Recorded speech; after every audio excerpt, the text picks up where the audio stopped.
the Spyderco Paramilitary 2. Here it is. They have all sorts of different handle variations out there as well. There's black G10. This is obviously the camo. Nice knife. Nice knife. I like the whole design of it. It is a little large. I have noticed on some like shorter pants with shorter pockets. Sometimes if you go to lift your leg up high, this will press into your hip, or the top of your thigh, if you will. It is quite large, as you can see in my hand here, and it's cool too. It's got a little bit of a choil here. The fit and finish on the knife is superb, just superb. All these little things here, like this jimping here at the top of this lock. This is the compression lock, this here is called.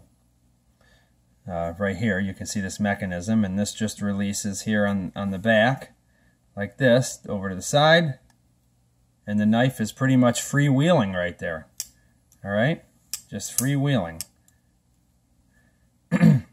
So you can obviously open it up that way, okay, or you can open it up the traditional way with your thumb or your middle finger, whatever way you want to do it.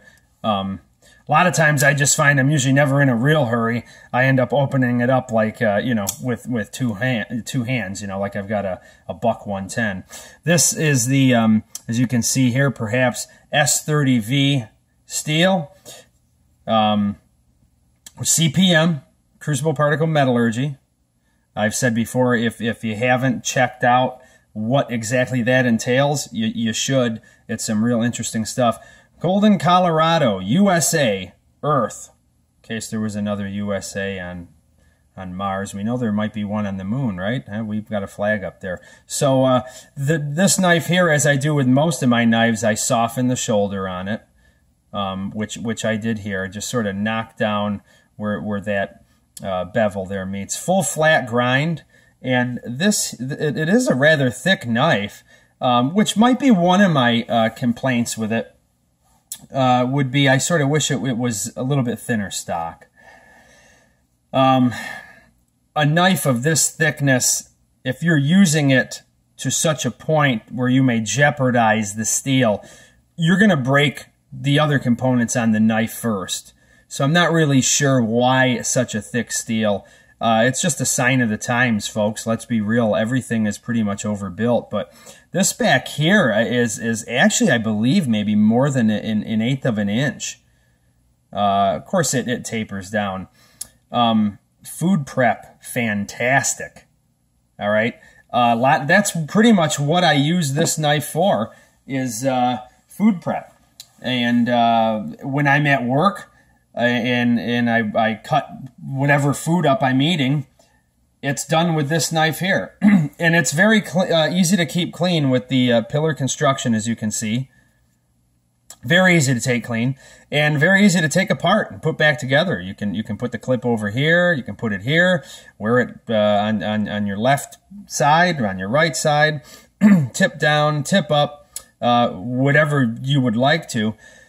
I've never had it come open in my pocket, and I do keep it a little bit tight, and I'm fine with that. I can get it open as quick as I'm ever going to need to, and it's definitely quick enough for me.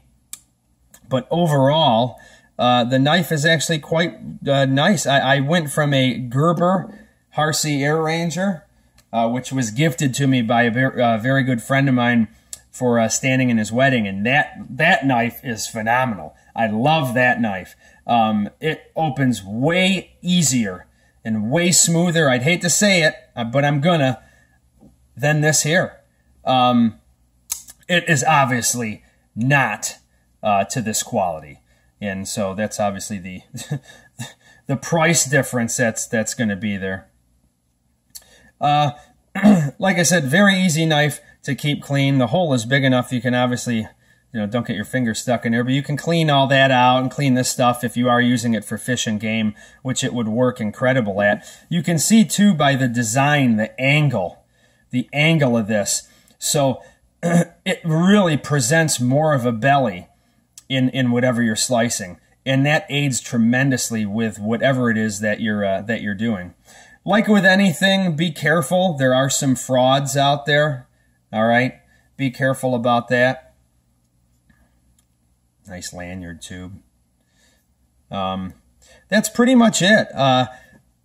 From what I understand, I mean, this is obviously a very heavy use locking folder. All right, and by heavy use, I mean, I want to say I read somewhere that this knife can take 168 pounds of force downward, okay, downward, before this mechanism gives way, fails. Not breaks, but fails. So 168 pounds. So someone like me can virtually, hold myself up on this. Now, it won't this way, obviously, if it's in the wood this way, and it won't that way, laterally, but straight up and down. So this is a very, very heavy use knife.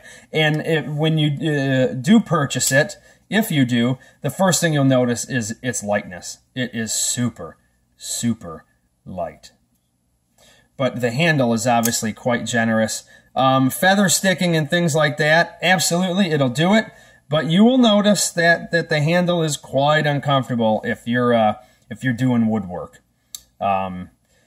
Obviously, working wood takes a little bit more time than cutting through vegetables and cutting through sub rolls and things like that. So you're applying a lot more force. The other thing too, and that I have sometimes been worried about, is the meat of my hand possibly triggering this here, causing the lock to open like that. It hasn't happened, but I'm always cognizant of that. Spyderco Paramilitary 2. Check them out. As with all products, Spyderco is great, and I love the fact too that it is made in the USA.